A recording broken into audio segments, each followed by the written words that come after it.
Hi hello' সকলোকে নমস্কাৰ আকৌ এবাৰ মোৰ ইউটিউব চেনেললৈ আপোনালোকক স্বাগতম জনাইছোঁ। আজি মই আপোনালোকক দেখাম যে বাঁহৰ বস্তু কেইপটমান নিজ হাতেৰে বনোৱা, মই নিজেই বনোৱা বাঁহৰ বস্তু কেইপটমান আপোনালোকক আজি দেখাম।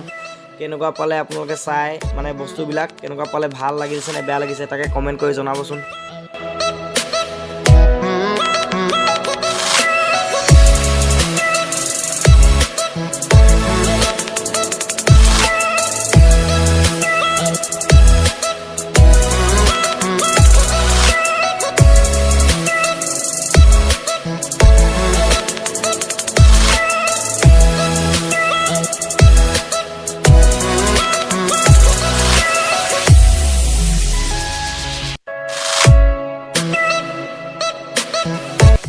যদিহে আপুনি মোৰ ভিডিঅ'বিলাক এতিয়াও চাই আছে তেন্তে মোৰ চেনেলটো ছাবস্ক্ৰাইব কৰি দিব, লগতে কাষতে থকা বেল আইকনটো বজাই দিব।